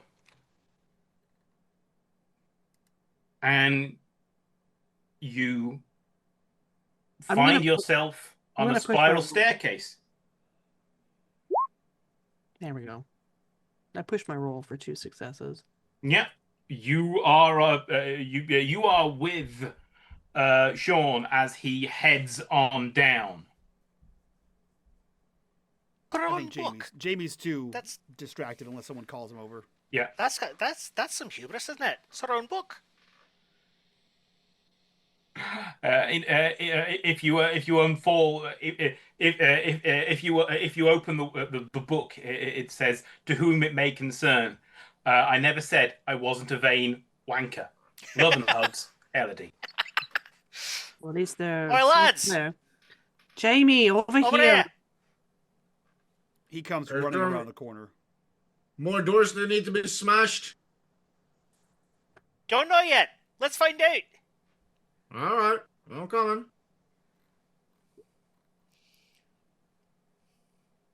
You walk into a very strange sort of.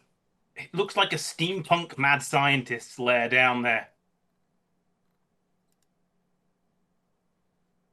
Again, Jamie runs in and he's just going through whatever he can find. Papers, books.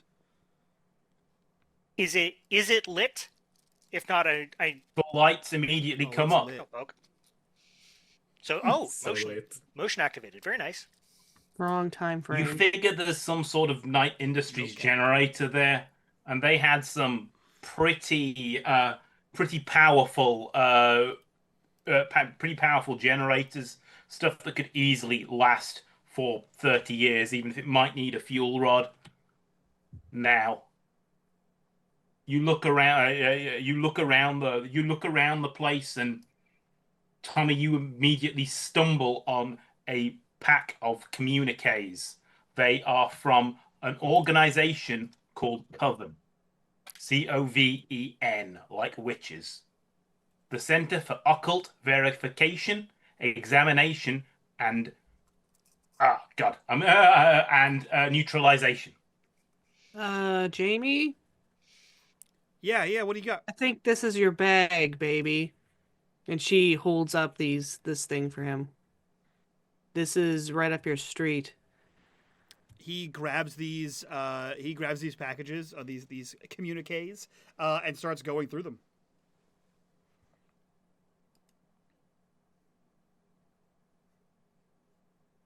But yes, this is a very old organization that was based right here in Brighton up until about 1965, where things just fell apart because their leadership disappeared. He's looking for names, surnames, relevant to anyone in town. There's nobody really of any note. There are Smiths, there are Joneses, and they're 10 a penny. He takes the whole lot of it and continues looking around the room.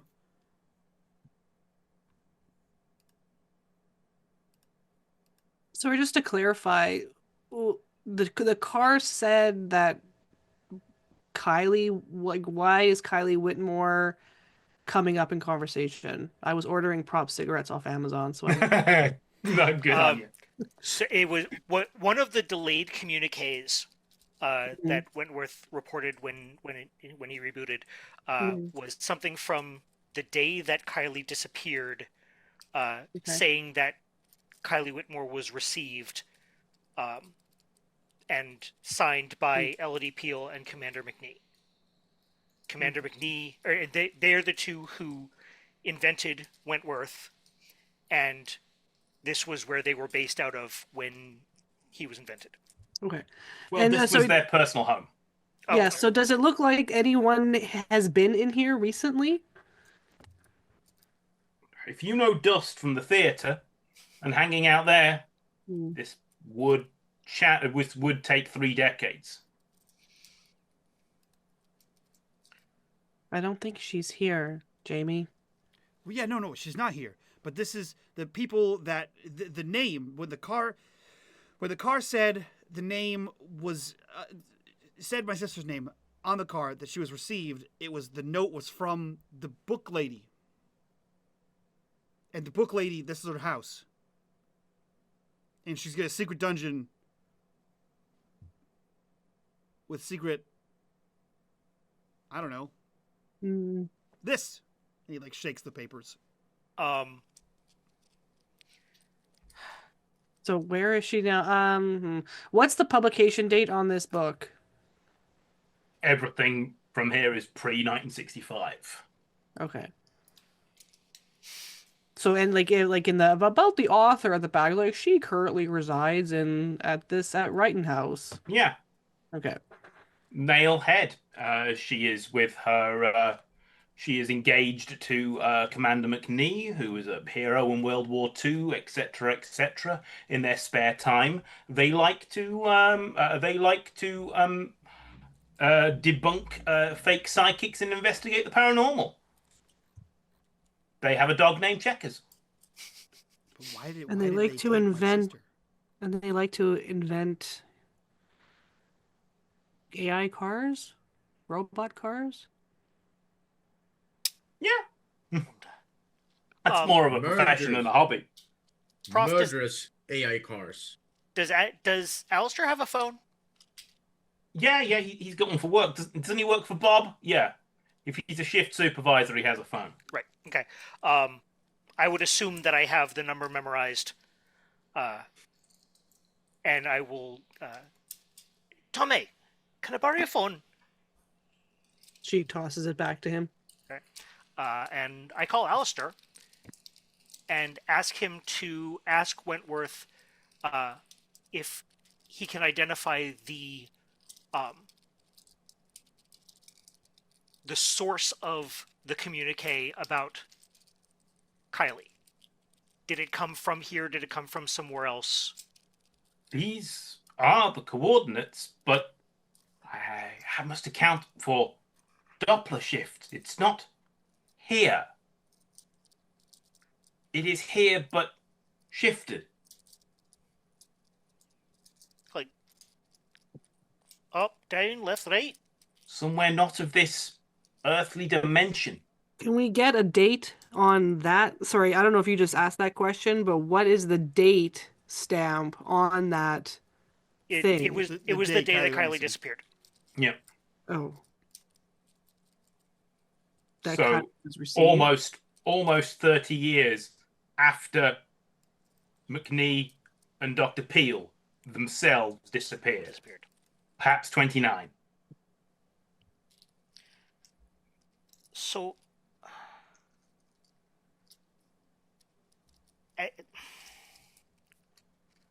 I'm going to need several stiff drinks after this. So, if I'm putting the pieces together right, then whatever's shifted, wherever is shifted from here somehow, is where Peel and McNee went back in the 60s. Well, And I'm then- so glad they're alive and well. Well, we haven't quite confirmed that yet. We know that you received a communique ostensibly from them about a year ago.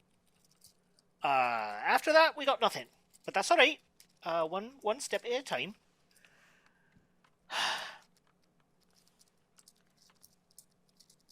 So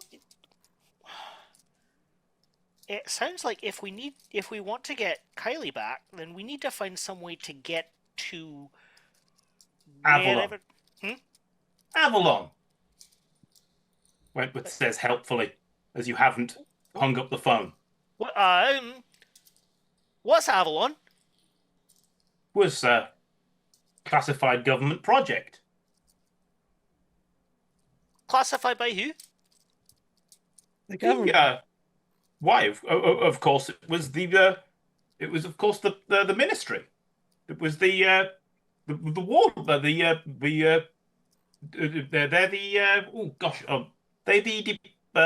war. It was the old War Department. It's the Ministry of Defense now.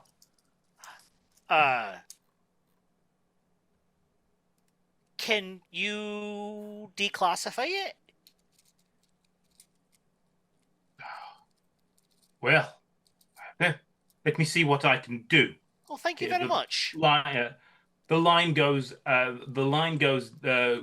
quiet for a while, and your uncle just sort of gasps as he sees sort of various things scroll.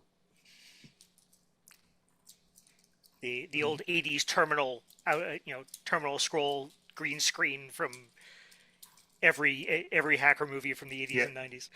Failed experiment, Project Aspis, and its subcategory, Project Avalon, That will never to create a stable pocket dimension for long-term habitation after a thermonuclear apocalypse.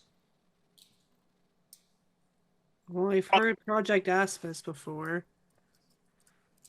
Project was shelved due to high requirement for power. And it goes through a list of, Wentworth goes through a list of fusion generators that were burnt out because they couldn't keep a stable portal open. Correct me if I'm wrong, Prof, but does Project Aspis reference a bunker? Yes. And you would believe that there is an entrance to Avalon in one of these bunkers. And do we know where any of these are? Yes. You've been to the theatre, and deep beneath the theatre is an entrance.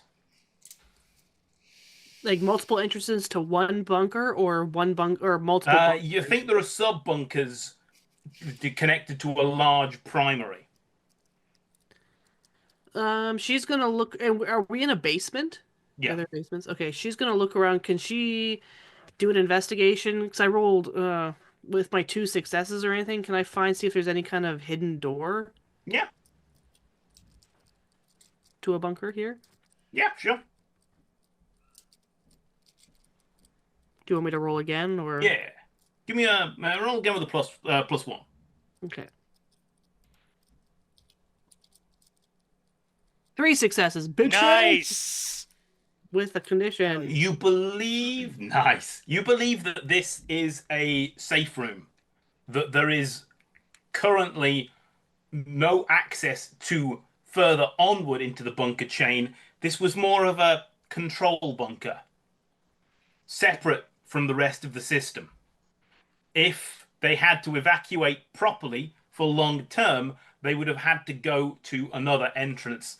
The theatre sounds like it would be the closest, but you deduce that there would be one at the airbase, Air Station Dunsmore, and various other important sites within the village would have entrances.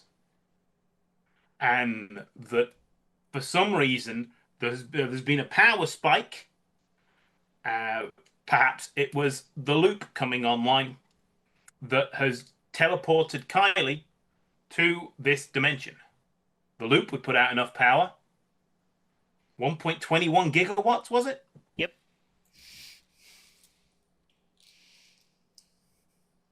You figure that one of those reactors, from what you've read, would easily put out that, if not more.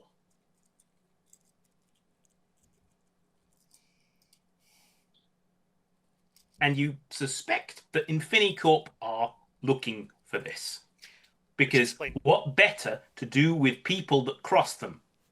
Put them in their own pleasant little dimension. Yep. Where they're far away. Which explains why they're trying to buy the theater. Among other things. So again, the theatre, the airfield, part of Fairmont Homes, redevelopment of Brighton. The theater's the only place that I can think of that has an entrance into one of these bunkers. At least the closest.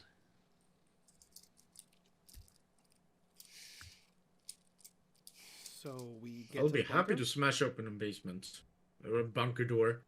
Oh, that must be so sweet if you can manage to smash open a bunker door. Derek, that's your job. I'm on it. Is there anything, Prof? Is there anything innocuous here that I can make a big deal about? Trying to make look important to Derek so he can smash it and feel better about himself. There is a very chipped looking vase that looks like somebody's mother-in-law has bought them and they don't really like it. That's why it's down here in the secret bunker. And it clearly looks evil. Yep. Malevolent. I'm going to go over and make a big show of investigating it, considering it from every angle, get this look of shock and horror on my face, and call Derek over and show him, point out whatever I need to point out to get him on board with the idea that this vase is completely malevolent and must be destroyed to within, to individual particles of sand. and I say, "Go! You're the only one who can do this." What? It's evil? Yeah. Huh. Screw this! Takes it and just smashes it to the floor, starts stomping around on it. Take this, you evil! What is the first course? No! Furniture! Ugh! She looks at Shaw and is like, you could have just told him it was very expensive. It was expensive as well! Ugh! GM note, it was actually a Ming, and it would have bought Derek many motorcycles and a house of about this size. And it was also evil. Yeah. Oh yes, it was evil. I think that vase is now a fine grained powder on the floor. Yep. Derek feels better about himself. Does feel better. Gotta smash something. Right? Finally. If you had a condition, it's now gone. Yeah. So with my 3 successes there, Prof, can Tommy like deduce where our next step should be? Yeah, you need to find a phenomenal power source. You know where you can access a bunker, but you need an insane level power support source to open this portal. And what about that machine that we smashed in the apartment across the street? That was destroyed, right? Yeah. But didn't we get a crystal out of it? Yeah. Yeah. It was very fine destroyed. There's no way to put that together again. Derek Yeah. destroys, it stays destroyed. You have a few crystals, and Just if like his you if you found some sort of generator to use them as a power source, it could be quite incredible. She looks at Sean. What about the car?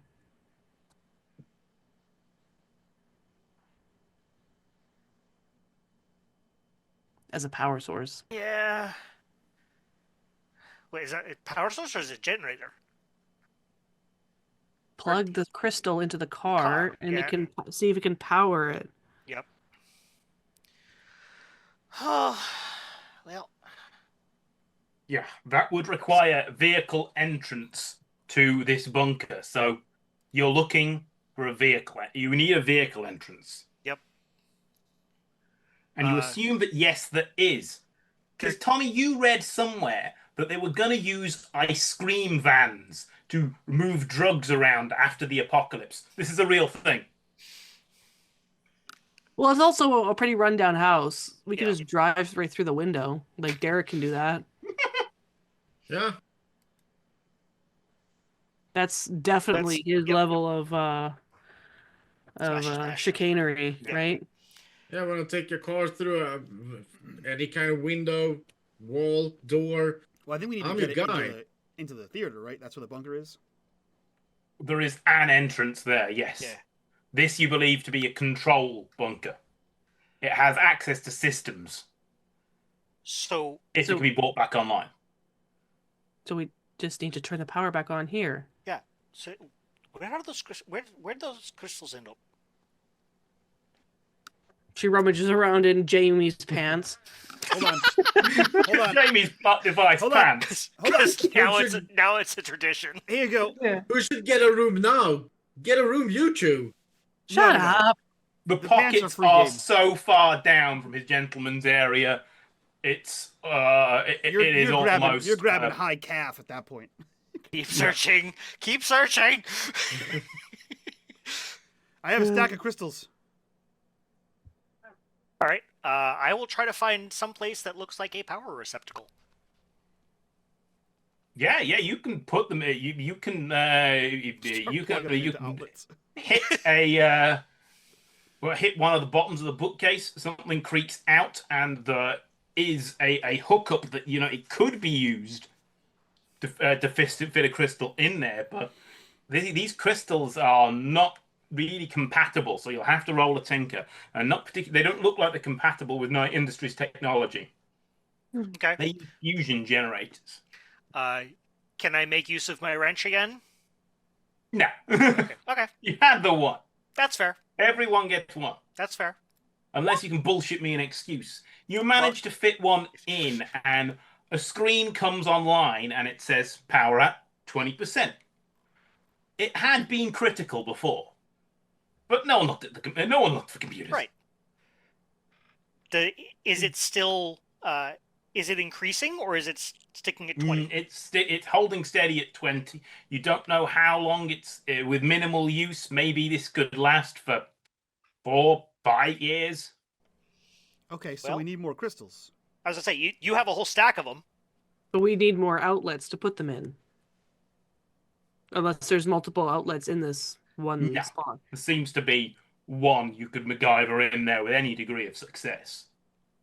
Was there any? Did anything about the crystal change when I plugged it in? It glows, it coalesces slightly differently as if energy is being drawn from it. Okay, hear me out. You know the car electrical nerd shit. You know, like a power strip at home? Yeah. Make a power strip for crystals.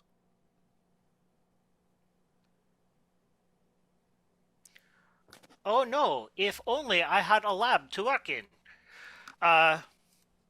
Isn't this a lab? I God, the nerds. Yeah, this is the nerd shit. So I will see if I can do anything to figure out how the outlet is configured. If there's something that I need, I will ask Tommy or Jamie to go back out and get Alistair's tools. Yeah.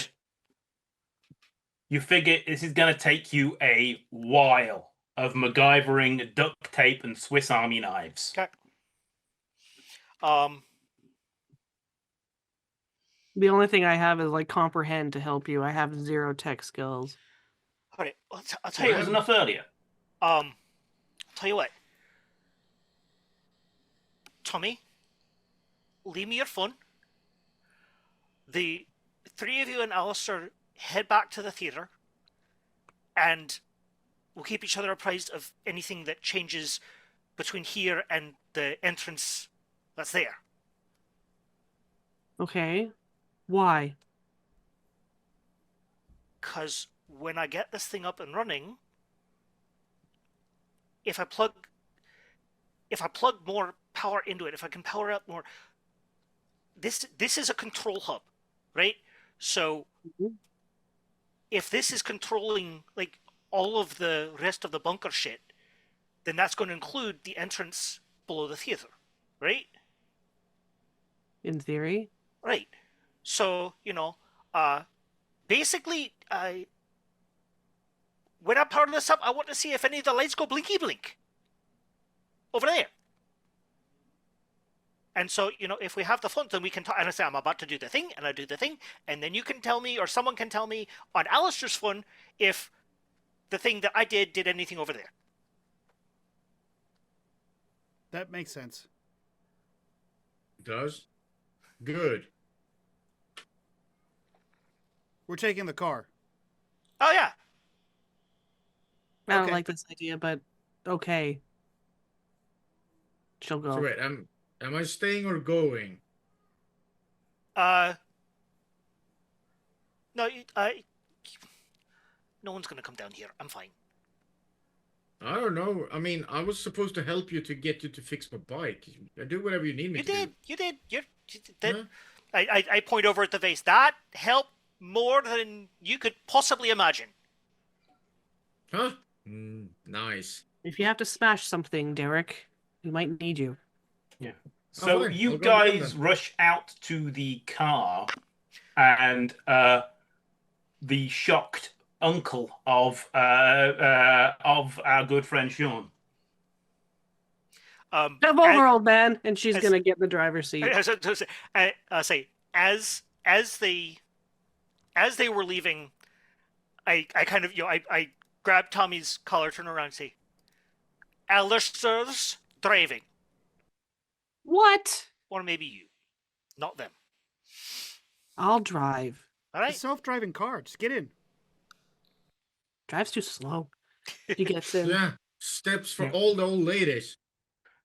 A steering yoke, more like a plane than a car, pops up in front of Tommy.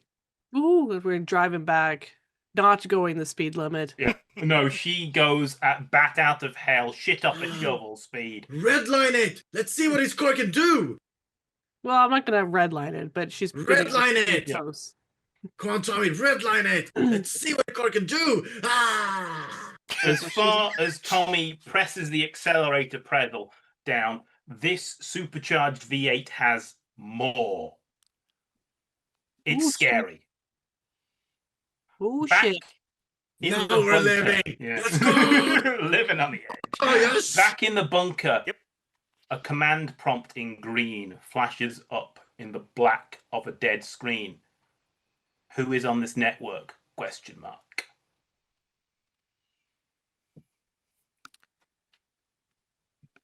Primary user. Don't bullshit a bullshitter.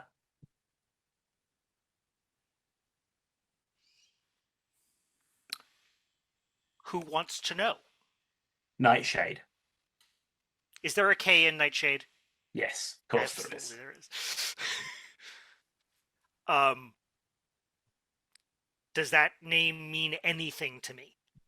Oh, would you like to roll? What do you got? What's better, heart or comprehend or? Yeah, comprehend is definitely better than anything I have in heart. Yeah, okay.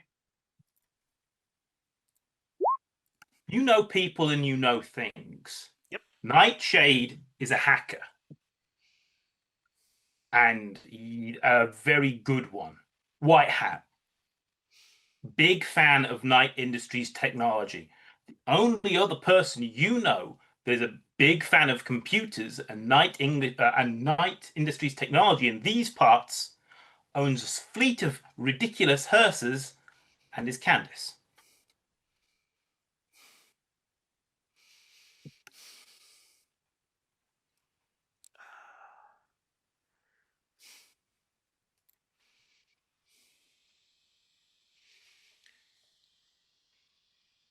Pleasure to make your acquaintance. You can call me the projectionist. One of my servers just popped online. I've never been able to get it working. You know who made it.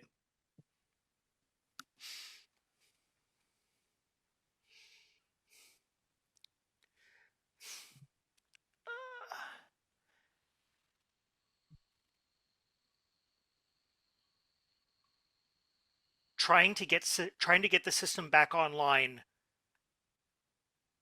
Can you help? Of course I can. What do you know?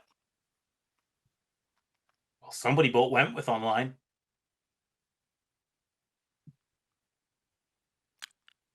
Like I said, primary user. I get it now.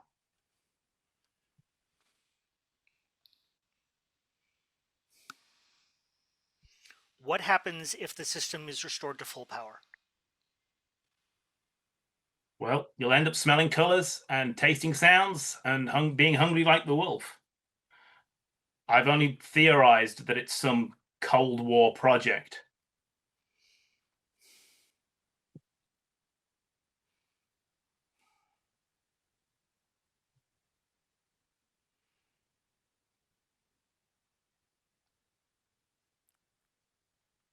Care to put our heads together? There's a second terminal here. Sure.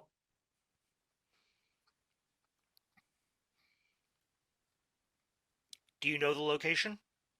Yes. Okay. Elodie used to live there. But her estate were very snotty about anyone buying it. Yep.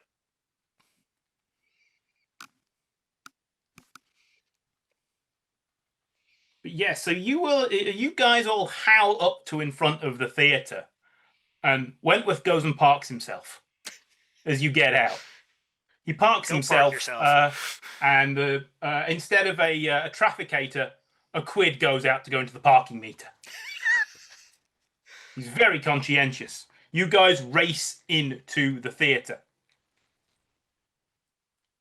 And then we're gonna head toward to the. I think was it the basement or something under the straight under the towards the steps. There are ramps headed down to the basement, Mhm. and there looks to be a sort of main door in which you would bring supplies in. They look like they're big enough for maybe the British equivalent for to a deuce and a quarter truck, a Bedford, basically, a big Bedford with double axles. And it's huge. This looks like wherever they would have bought supplies in for whoever was living down there. Okay. Does it open? There is a light. There are about 6 lights. One light is very faint. It is active. There are 5 more. And by my count, we only have one. That was 1 crystal. You guys have 3. So you're halfway there. Ooh. Is there anywhere here to plug a crystal in? Give me a roll. Have a look about. 3 successes again. on an upset. Nice. Oh my God. Yes, there is what looks to be an old fusion generator, and you watched carefully what Sean did with that plug, and you managed to somehow, with help and force from Derek, stick these in where the fuel rod should be for the fusion generator, and 2 more lights light up. You're halfway there. Bloody work of crystal, go into them. Okay, well, we only have 3 crystals, but we need 2 more. We need more. Call Sean. Tell him we need 2 more crystals. 3 more. Short of going and robbing Infini-corp themselves, who seem to exclusively use these things, you're uncertain as to where they would come from, apart from busting more of their clandestine projects. We need to call Sean, tell him what's happening, find Emma's phone number, call her, tell her what's happening, find more Infini-corp things, Derek smash, steal crystal, save Kylie. Why did we need to call Emma? Also Jess. Because Emma showed up right at the same time as Jess got teleported to somewhere and knew about the robots and smashing things and the crystals. Right. So that's the only reason to call Emma. Yes, obviously. Okay. Right. Just checking. The only reason. Obviously. What's her phone No. number? I don't know. I don't know Ask Sean's car. It's a stalker. Yeah, he knows my name. Probably knows her phone number. Probably knows my phone number. I don't even have a phone. It's a psychic car. It knows your phone number from the future. She When it gets passes- phones implanted in their brains. Yep. Yeah. Jamie goes back out to get the uncle's phone and starts calling Sean to unload this information. No, he's just hanging out in the foyer of the theatre. You guys ran off and he couldn't work out where the hell you were going. It's a maze in there. Oh yeah, I don't have my phone, so yeah, you have to Yeah, use he goes back. The uncle calls Tommy's phone and gives Sean the download. So Sean is is both elbows deep in tech at this point. The phone rings and he kind of shuffles it onto one shoulder. These things would be so much more useful if they were smaller. All right, so and you download, I assume. Yeah. He just tells you everything he just said. Yep. 3 more, huh? Right. Has Candace shown up yet? Eventually, she will spookily appear, Okay. as is her habit. Yep. Is it before or after this phone call? During, she'll Okay, even better. just appear in all of her glory. She suits spooky houses. It's why she lives at an old sanatorium. I both love and hate when you do that. You know that, right? All right. All right. So I think, I think we put a pin in this for now. We've got all of the We've got the pieces. We just need to find out where to get more of the crystals. And then we put it all together like a jigsaw puzzle. But in the meantime, Derek gets to smash things.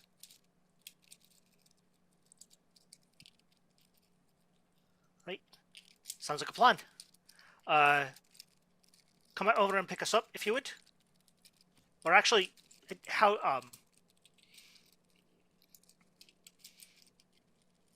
I drove, dude. I'll drop you off if you want to secure this place. even better. Right? We'll see you back at the theatre in a little bit. We'll be here. Thanks. And we go and secure both physically and technologically as best we can. You know you can access this from my house. It has less dust. You might walk out with less cancer. Get a room. Across point. space and time, everyone needs to get a room. Yeah, well, okay, so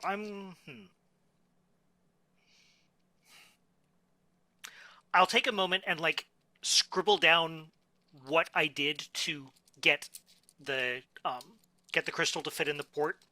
Yeah. So we can recreate it. Great. Still lock this place down so that no one else finds it.